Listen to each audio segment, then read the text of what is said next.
নমস্কার প্রিয় বন্ধুরা, যারা ইনডোর প্ল্যান্ট খুব ভালোবাসেন তো তাদের জন্য আমি আজকে কিছু ইনডোর গাছ দেখাবো, দুটো গাছ। তো এই গাছগুলো কিভাবে করতে হয়, কিভাবে এদের প্রপোগেশন করতে হয়, তো সেগুলো একটুখানি আপনারা দেখাবো। যদি আপনাদের ভালো লেগে থাকে তাহলে আমি মাঝে মাঝে এরকম ভিডিও আপনাদের সামনে তুলে ধরবো। সবাই একটুখানি দেখুন। দেখুন বন্ধুরা, এই যে গাছটি, এই গাছটিকে আমরা অনেকে অনেক নামে চিনি। কেউ বলি জেট প্ল্যান্ট, কেউ বলি মানি প্ল্যান্ট। এটা চাইনিজ ফেংশুই মতে এই গাছটাকে মানি প্ল্যান্ট বলা হয়। তো অ্যাকচুয়াল এই গাছটার নাম হচ্ছে ক্রাসুলা ওভাটা।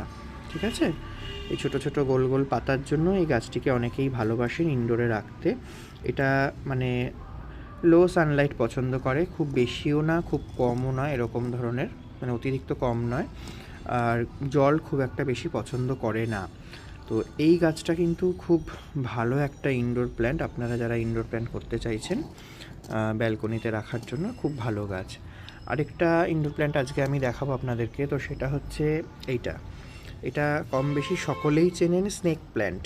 একদম লো মেনটেনেন্স, এর মেনটেনেন্স মানে নেই বললেই চলে। মাঝে মধ্যে একটুখানি জল দিলেই এই গাছটা দিব্যি স্বাচ্ছন্দ্যে বেঁচে থাকতে পারে।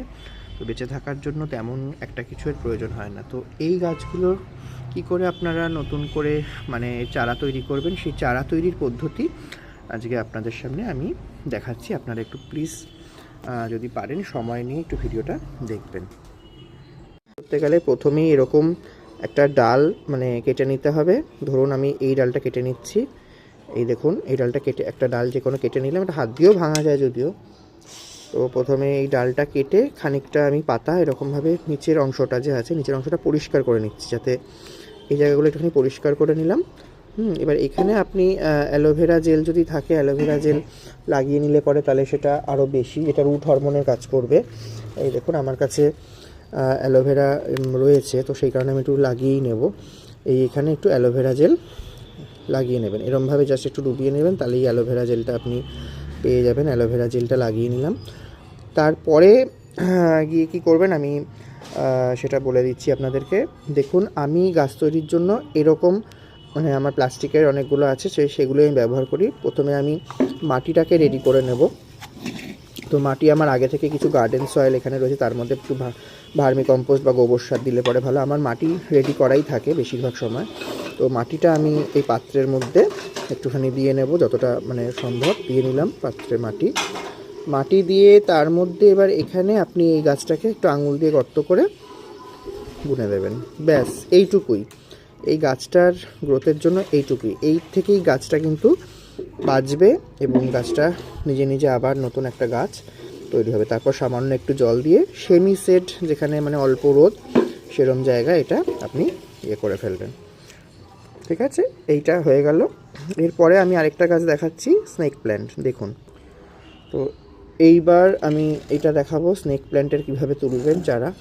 তো যদি কারোর গাছের মানে এটা গাছ থেকেও তোলা যায়, মানে গোড়া থেকেও কেটে নিও, আবার এরকম পাতা কেটেও আপনি কিন্তু তৈরি করতে পারবেন। আমি একটা পাতা মাঝখান থেকে এরকমভাবে কেটে নিলাম, এই দেখুন পাতা। তো এই যে বললাম অ্যালোভেরা জেলটা খুব ভালো কাজ করে মানে গাছের রুট হরমোন হিসাবে। তো অ্যালোভেরা জেল না থাকলে কোনো সমস্যা নেই, এইসব গাছে আপনি দুভাবে করতে পারেন। এই একটা দিলাম পাতা, এইটার মধ্যে একই প্রসেস, মাটি নিচ্ছি। মাটি নিয়ে আপনি এরকমভাবে করতে পারেন। মাটির মধ্যে একটু জল যদি দরকার, আগে জল দিলে হয়, পরে দিলেও হয়। তো মাটির মধ্যে এরকমভাবে আপনি বসিয়ে দিন। এটা মোটামুটি আপনার 20 থেকে 25 দিনের মধ্যে এটা শিকড় আসতে শুরু করবে। শিকড় আসলে পরে আমি দেখাবো নিশ্চয়ই। তো এই হলো এই দুটো গাছ।